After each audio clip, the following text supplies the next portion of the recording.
Well, we're still here at the Moat side, an evening to forget for Merstham. Unfortunately, they fell 3-0 to visitors at Ramsgate, who go on to have their FA Cup adventure. But I've been joined by manager Jamie Decruz. Jamie, you said you just came out of the dressing room there. You felt a little bit better for letting out some frustrations. What did you say to the boys?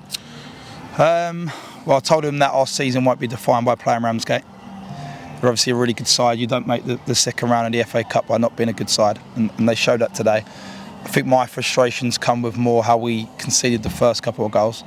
I actually thought our shape overall today was fairly good. I thought we actually, reduced them to chances in the first half.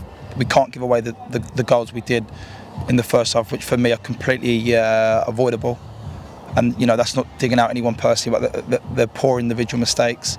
And then it's an uphill task second half against a Ramsgate side who, if you open up, they can go and score however many they want. And I'm glad it never got to that. And we probably didn't give enough back in terms of attacking wise. But when you go in at half time, you look at it and you think if that goes 1-0, you got something to bite onto, and you can manage your moments second half. But unfortunately, the two goals we conceded first half weren't good enough from our perspective, and it makes it an uphill task second half. I mean, we're never going to dig out individuals unless it's blatantly obvious, but did Endo hold his hands up at half time or full time and say, Yeah, completely, yeah. And Endo, I think he's been a breath of fresh air in terms of, not just him as a keeper, as a lad in the changing room.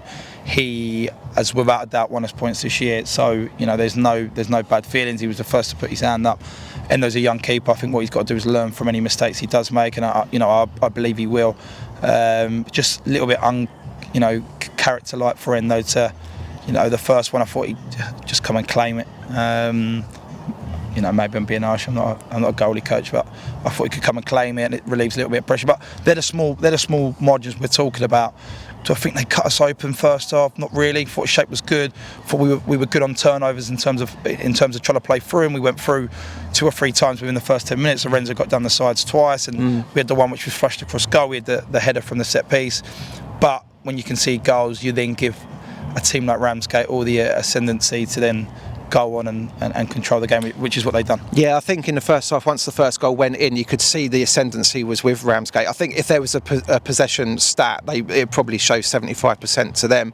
But was it more disappointing that we didn't keep hold of the ball long enough, or the fact that we didn't maybe, I don't think, and you can correct me if I'm wrong, I don't think we had a shot on target tonight. No, which is again unlike us, considering the amount of goals we have scored in recent games. But that's testament to them. I mean, you look at their centre halves, they've got great experience at levels above this, couple levels above this, and that's okay. That's okay. So the first thing we wanted to do is come and get points on the board, make ourselves harder to beat, which I think we have done today aside. And saying that, I look at the game and think, I don't think they had it their own way in terms of first half. They were finding it frustrating until the goal. I expect them to be on a massive high. Ramsgate, you would, wouldn't you? Every game is brilliant because you know what you got coming up to you, and some will say it's a good time to play them, but there's never a good time to play a team who's in good form, and you could tell why they're going to be right up there this year. It got a little bit spicy out there at times as well. I think we picked up 5 bookings by the end of the game. Do you feel like you got the rub of the green from the officials throughout the 90 minutes? Didn't think they were great. I think when you're losing every battle on the pitch in terms of seconds and 1v1s and little momentum changes, I think actually is quite easy to pick up on the ref. And I've said that to them in there. I think we've got to be better in terms of our discipline. I think it become frustrating. I don't think we got anything, if I'm honest. Was there any big decisions they got wrong? I don't think so. So, let's take our attention away from the ref. Sort of started first minute with him stopping 2 counters and because he's got in the way, which was a bit frustrating. And then we're getting mine at the line because we're in his way on the sides, which the smallest technical areas can. But no, I don't think we got anything. But I think it's very easy to blame refs and officials in those moments. We weren't good enough, and if we were better in situations, and look how aggressive they were, look how physically strong they were. They were all a good size, and we're a young side, and we've got to learn. We've got some fantastic technicians in our team. Look at Ollie Kinder, who come in today at right back, young 19-year-old.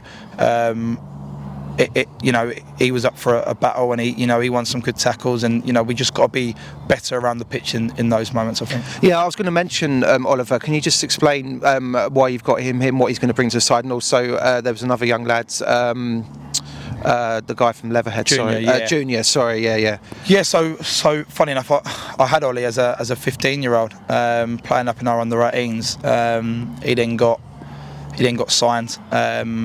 And he's been at Sutton now for 3 years, so he's one of the only lads there. He's one of 2 lads there on a pro contract, which is now a 3rd-year scholar, I think, at Sutton.